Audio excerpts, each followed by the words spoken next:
Hello dear student, आज की इस वीडियो में हम लोग बात करने वाले हैं क्लास 8 के हिंदी चैप्टर नंबर 7 ठेस। इस चैप्टर के जो लेखक हैं उनका नाम है फणीश्वर नाथ रेणु और हम लोग इस चैप्टर का अभ्यास के सभी प्रश्नों का उत्तर देखेंगे। तो आप सभी बने रहें, वीडियो को अच्छे से देखिए और जो भी आपको नोट डाउन करने के लिए कहा जाए आप उसको नोट डाउन कीजिए। जैसा कि हम आपको बता दें कि इस चैप्टर का नाम ठेस है और इस कहानी में ठेस को लेकर के एक व्यक्ति जो गांव का रहने वाला है सिरचन, उसका इसमें चर्चा किया गया है। इस चैप्टर में आपको बताया गया है ओरली कि ठेस लगने पर इंसान कैसे अपने जीवन में सुधार लाता है। ठीक उसी प्रकार से सिरचन है, सिरचन अपने जीवन में कोई सुधार नहीं लाता है, वो ज्यों का त्यों ही बना रहता है। तो इस कहानी में आइए हम लोग बात करते हैं इस चैप्टर का प्रश्न उत्तर। तो क्वेश्चन सबसे फर्स्ट यहाँ पे आता है कि गांव के किसान सिरचन को क्या समझते थे। यानी बताना है आपको कि गांव के जो किसान थे वो सिरचन के क्या समझते थे। तो उत्तर में हमने लिखा है कि गांव के किसान सिरचन को बेकार, कामचोर, चटोर, नाप तोल कर काम करने वाले बेकार समझते थे। ठीक है, नेक्स्ट क्वेश्चन नंबर 2 में कहा है इस कहानी में आए विभिन्न पात्रों के नाम लिखिए। तो हमने यहाँ पे लिखा है कि इस कहानी में आए विभिन्न पात्रों में सिरचन मुख्य है तथा अन्य पात्रों में लेखक, लेखक की माँ, चाची, भाभी और बहन जिसका नाम मानू है। तो ये सभी इस कहानी में आए विभिन्न पात्र हैं। नेक्स्ट क्वेश्चन में कहता है कि सिरचन को पान का बीड़ा किसने दिया था। तो इसका उत्तर हमने यहाँ पे लिखा है कि सिरचन को पान का बीड़ा मानू ने दिया था और मानू कौन था, तो ये लेखक की बहन थी।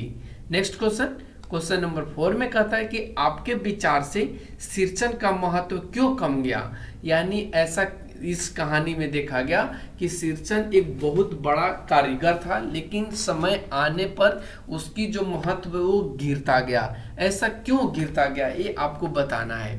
तो हमने उत्तर में लिखा है कि सिरचन का महत्व सिरचन के करतूत के कारण ही कम गया। सिरचन के कामों को गांव के लोग बेकार समझते थे और साथ ही सिरचन काम करते समय उसकी तन्मयता में जरा भी बाधा पड़ी कि वह गेहूं सांप की तरह फुफकार उठता। फिर किसी दूसरे से करवा लीजिए काम, ऐसा कहकर सिरचन बोलकर चला जाता। सिरचन मुंह जोर है, कामचोर नहीं, और इस तरह सिरचन का महत्व कमता गया। यहाँ तक कि सिरचन को लोग बेकार, बेगार, कामचोर, चटोर का नाम भी देने लगे। क्वेश्चन नंबर 5 पे चलते हैं। क्वेश्चन नंबर 5 कहता है कि सिरचन चीक और शीतल पाटी और स्टेशन पर ले जाकर मानू को देता है, इससे उसकी किस विशेषता का पता चलता है। आइए इसका भी उत्तर जानते हैं। उत्तर में हमने यहाँ पे लिखा है कि सिरचन के द्वारा यह किया गया कारनामा यह व्यक्त करता है कि वह लेखक के घर से ज्यादा लगाव रखता था।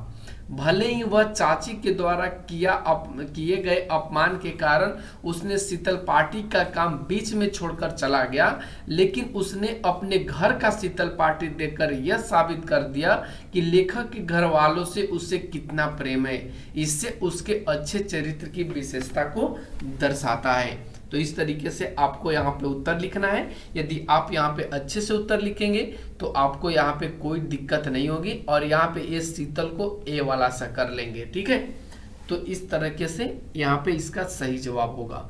चलते क्वेश्चन नंबर नेक्स्ट पे। क्वेश्चन नंबर नेक्स्ट में देखिए यहाँ पे कहा है, क्वेश्चन नंबर नेक्स्ट में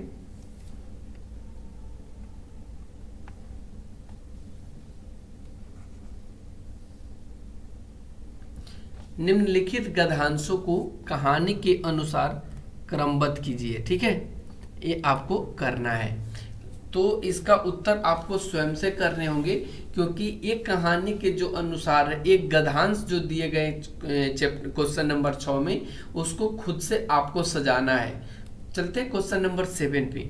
क्वेश्चन नंबर 7 कहता है कि निम्नलिखित वाक्यों के सामने सही या गलत का निशान लगाइए। जैसे कि यहाँ पे क्वेश्चन दिया है सिरचन कामचोर था, फिर उसके बाद दिया है सिरचन अपने काम में दक्ष था, फिर दिया है सिरचन बात करने में भी कारीगर था, और क्वेश्चन नंबर घ में दिया है सिरचन वकील था। तो इन सारे क्वेश्चंस को देख करके आपको यहाँ पे इसका जवाब देने हैं। तो देखिए सिरचन कामचोर था, ये बिल्कुल गलत है, वो कामचोर नहीं था, लेकिन उसकी काम का कीमत गांव में नहीं था। ठीक है, फिर आगे कहता है कि सिरचन अपने काम में दक्ष था, तो ये बिल्कुल सही बात है। वो जो भी कार्य करता था वो कुशलता पूर्वक करता था और उसे पूरा करके ही वो दम लेता था।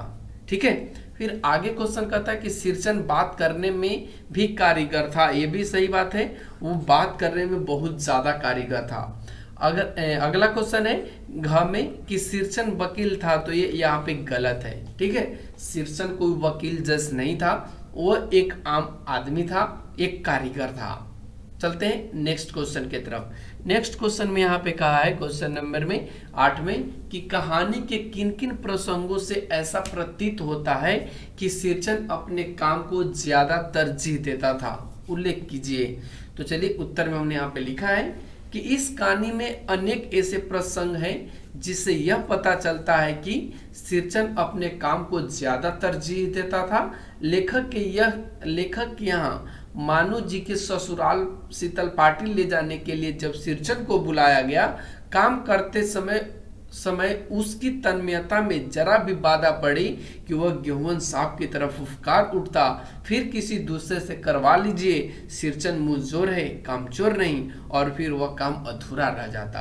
तो आप यहाँ से देख सकते हैं कि उसे किस तरीके से तरजीह वो अपने काम को देता था, अपने पैसे को या अपने मजदूरी को वो नहीं देता था। नेक्स्ट क्वेश्चन नंबर 9 में कहता है कि इस कहानी में कौन सा पात्र आपको सबसे अच्छा लगा और क्यों। तो आइए इसका भी उत्तर हम लोग जानते हैं। उत्तर में हमने लिखा है कि इस कहानी में सबसे अच्छा पात्र सिरचन लगा, क्योंकि सिरचन मानवीय गुण से भरा है। वह जिस काम को करता है प्रेम से करता है, उसकी कारीगरी के कायल दूर दूर गांव के लोग आते थे।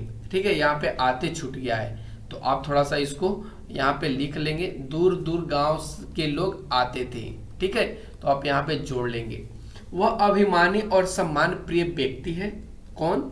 सिरचन। ठीक है, उसे खाना जो भी मिले वह अपने काम को तरजीह देता था। किसी की जली कटी बातें सुनकर या अपने कारीगरी के प्रति आरोप को सुनकर वह काम क्या करता था, वो काम को ही छोड़ देता था। जिस काम को वो छोड़ देता वह अधूरा ही रह जाता था।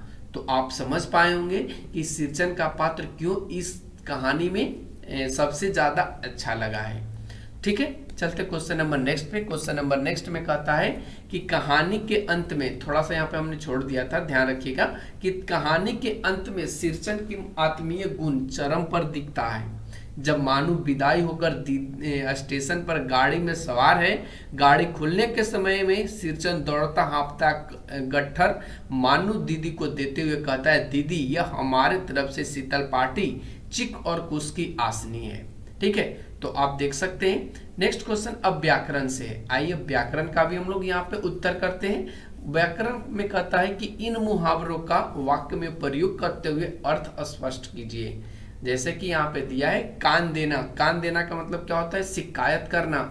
और शिकायत से इसका हम कैसे वाक्य बनाए हैं, तो लिखें कि उसकी बातों पर कान देती हो, उसकी बातों पर कान देती हो। यानी यहाँ पे एक व्यक्ति अगला से कह रहा है कि तुम उसकी बातों पर कान देती हो। नेक्स्ट क्वेश्चन कहता है कि दम मारना। दम मारना का क्या होगा? आराम करना। तो हमने यहाँ पे लिखा है कि सिरचन काम करते करते दम मार लिया। ठीक है, आप कुछ भी यहाँ पे बना सकते हो, कोई जरूरी नहीं कि जो हमने बनाया आप वही कीजिए। ठीक है, आप खुद से भी बना सकते हो। नेक्स्ट क्वेश्चन है कि मुंह में लगाम न होना। इसका मतलब क्या होता है? तो बोलने का तमीज नहीं होना। सिरचन कुछ भी बोल देता है, उसके मुंह में लगाम नहीं है, और ये आपका वाक्य बन गया। ठीक है, नेक्स्ट क्वेश्चन है सिर चढ़ाना। सिर चढ़ाना का मतलब क्या होता है? सुख में होना। सिरचन को लेखक की माँ ने उसे सिर पर चढ़ा रखी थी। तो इस तरीके से यहाँ पे आपको बनाना था। तो कैसा लगा ये वीडियो आज का? आप कमेंट सेक्शन में जरा बताइए, और आप लोग ये बताइए कि ये कैसा लगा। Thanks for watching, take care, bye bye.